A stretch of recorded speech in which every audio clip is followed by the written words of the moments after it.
কলির রান্নাঘরে সকলকে অভিনন্দন।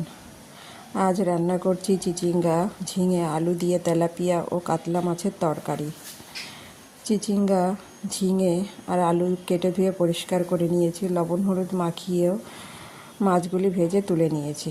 এবার ওই কড়াইতেই আমি তেল আরেকটু দিয়ে তার ভেতরে আমি রাঁধুনি ফোড়ন দিয়েছি। রাঁধুনি ফোড়ন দিয়ে আলুগুলি দিয়ে ভালো করে ভাজা ভাজা করে নেব।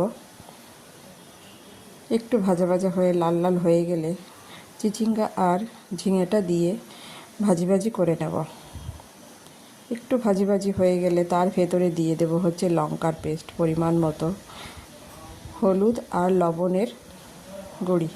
লবণ আর হলুদের গুঁড়ি দিয়ে আর লঙ্কার পেস্ট দিয়ে আমি ভালো করে একটু কষিয়ে নেব, মশলাটা কাঁচা গন্ধ চলে যাওয়া পর্যন্ত। এবার আমি ওর ভেতরে ভাজা মাছের টুকরোগুলি দিয়ে দেব। দেখো, সাধারণত তো ঘরেতে হয়তো দেখা গেল একটা ঝিঙে কিংবা একটা চিচিঙ্গে কিংবা অন্য মাছের এক টুকরো কিংবা আলাদা আলাদা মাছ হয়তো থেকেও যায়।